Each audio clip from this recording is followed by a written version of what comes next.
Comment qu'on peut repérer des gens en création qui peuvent ultimement devenir des creative strategists?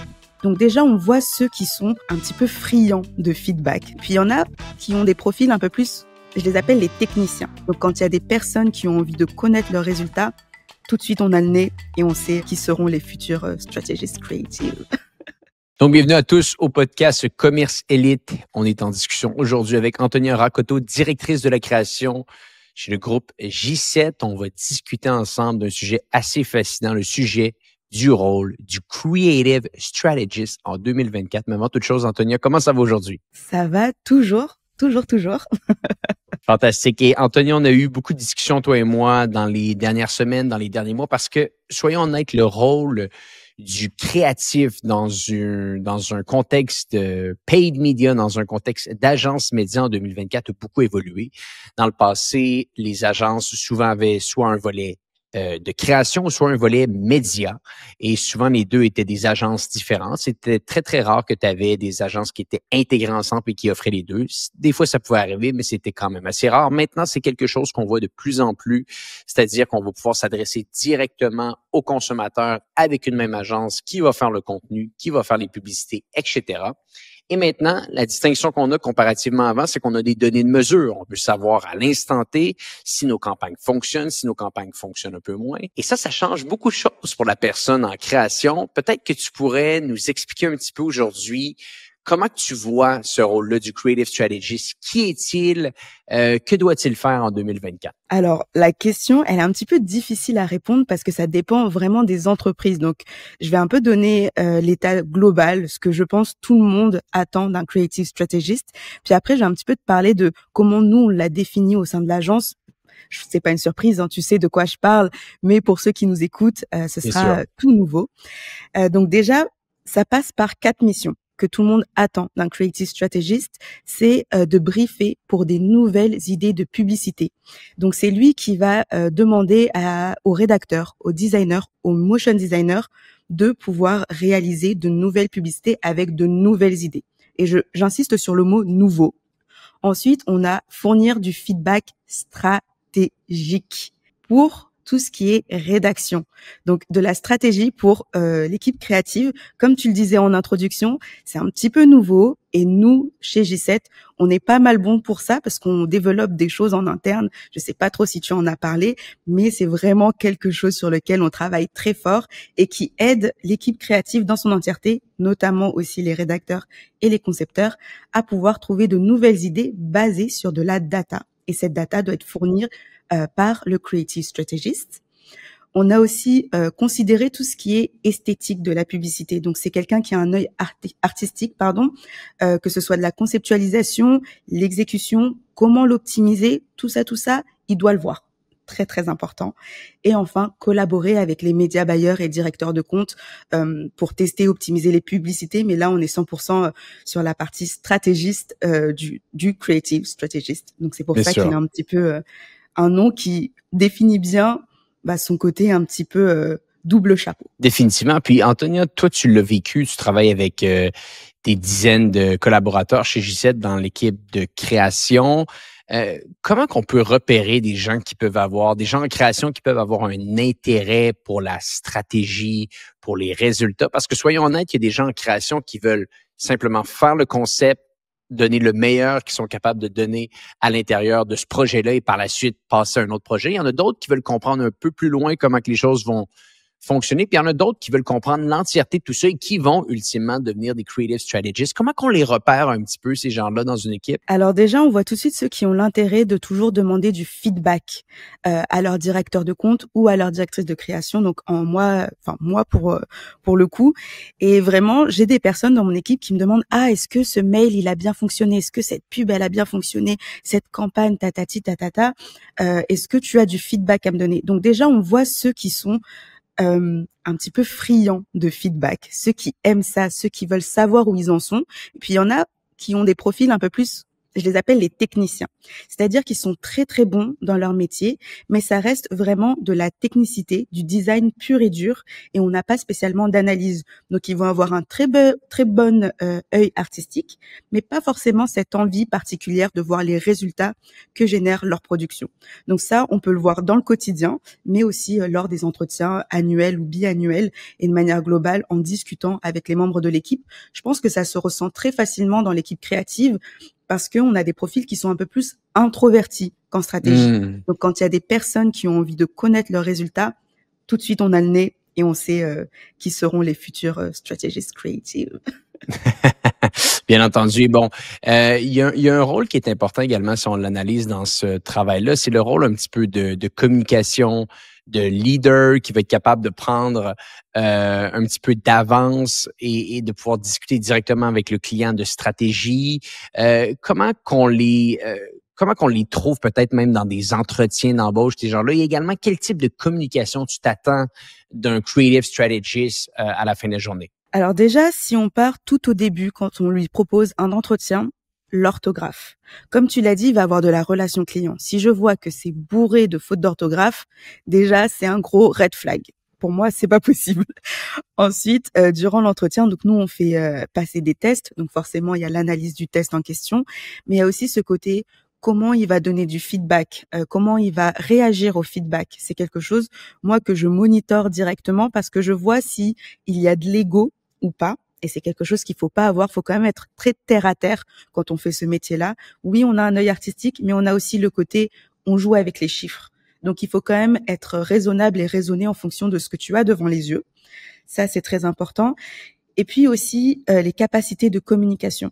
Que ce soit pour la relation client ou en termes d'équipe, ça doit être quelqu'un qui communique très bien pour pouvoir rassembler.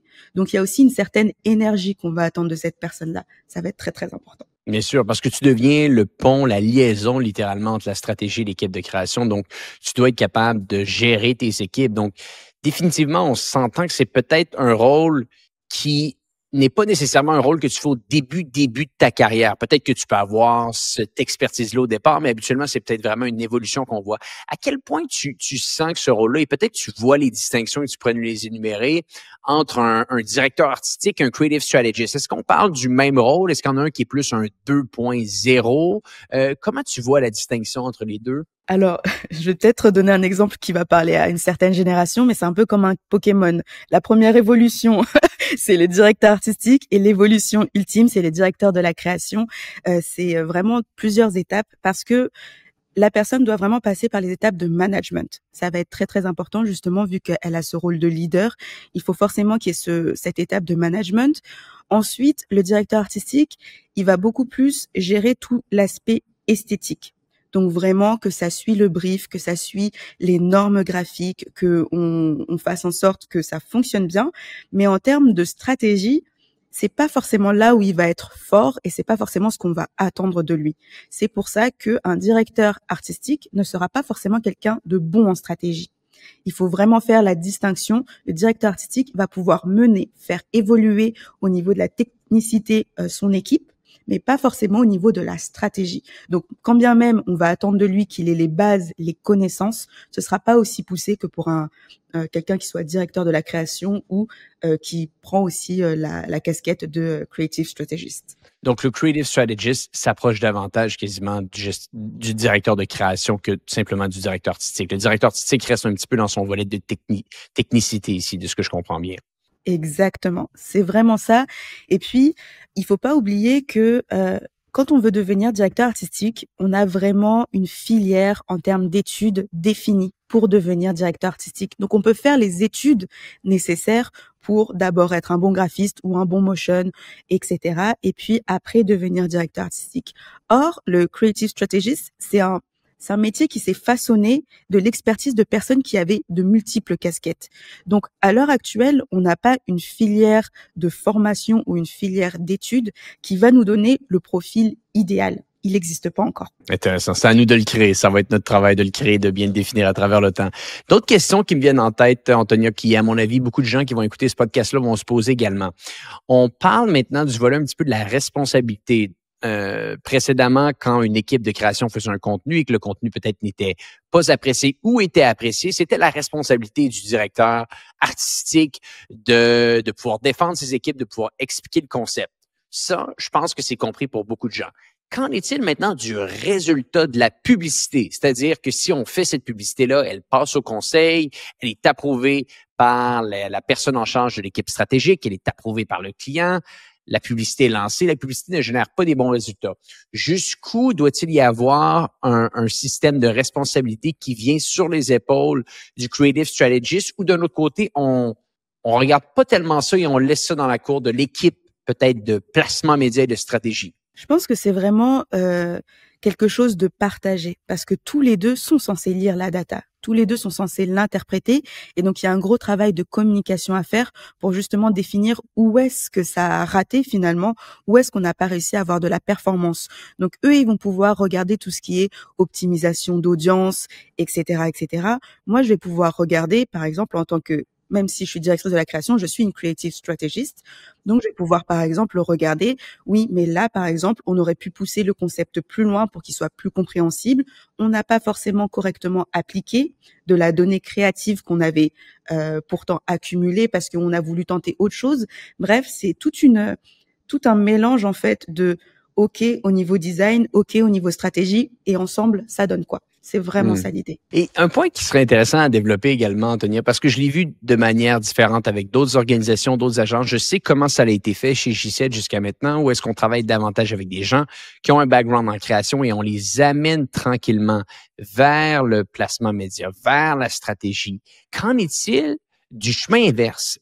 Dans le sens, est-ce qu'un creative strategist, si on reprend le terme aujourd'hui, peut être à la base un media buyer, un directeur de compte, un gestionnaire de campagne média et tranquillement avoir un penchant pour le volet de la création? Parce qu'on n'a pas encore vu, du moins chez J7, ce chemin-là se mettre en place.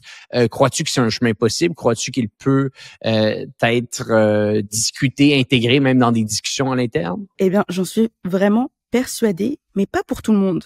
Parce que c'est comme un créatif qui va avoir cet attrait pour la data, et ben il peut y avoir des stratèges de base qui peuvent avoir de l'attrait pour la créa. Et je l'ai vu avec beaucoup de nos collègues, où ils avaient des bonnes idées, où ils avaient du feedback à nous donner avant même que nous on puisse le regarder. Je pense qu'ils sont vraiment forts aussi de leur expérience personnelle à voir tout simplement ce qui fonctionne pas dans leur compte. Ils intègrent les publicités, ils les voient, le visuel leur saute aux yeux. Donc, il n'y a aucune raison que eux-mêmes ne puissent pas voir ce qui fonctionne bien, ce qui est trendy, etc. Quand bien même, ils ont peut-être moins de temps de veille que nous, parce que ce n'est pas justement leur métier. Ils ont quand même une connaissance de ce qui fonctionne ou ce qui fonctionne pas dans leur compte. Donc, je pense que c'est vraiment comme à l'inverse, une question d'affinité aussi avec le design et l'œil artistique un petit peu que tu peux avoir sans pourtant que ce soit la carrière que tu aies décidé de prendre. Intéressant.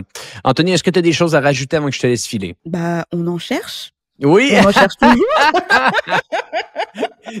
J'allais faire la mention également. Donc, effectivement, si vous aimeriez travailler avec Anthony et toute son équipe de creative strategists, de directeurs de création, de motion designer, graphic designer, copywriter, oui, on est à la recherche chez J7 et chez Pure Commerce de gens qui vont nous aider au niveau de la stratégie. Donc, allez sur nos sites Internet. On mettra des liens dans les notes de l'épisode. Vous allez pouvoir en savoir un peu plus. Mais effectivement, Antonia, c'est bien dit parce que ce fameux creative strategist-là, on en a besoin de nouveau chez J7 et on adorerait vous avoir avec nous. Donc, bien dit. Je te remercie, Antonia, pour tout ça. Je pense que ça va pouvoir, à mon avis, aider les gens qui nous écoutent à mieux comprendre le rôle de l'équipe de stratégie dans un contexte de direct response marketing, plutôt le travail de l'équipe de création dans un contexte de direct response marketing en 2024. On a vu, c'est un rôle qui a tellement évolué à travers les années chez nous. Les expertises qu'on recherche, les mandats qu'on donne à nos équipes sont totalement différents et risquent d'être encore plus différents dans 6 mois à la vitesse que toutes les choses évoluent. Donc, c'est important de se tenir à jour. C'est important d'avoir ces discussions-là. Et bien, pour les gens qui nous écoutent également, on se dit à bientôt pour un prochain épisode du podcast Commercialite.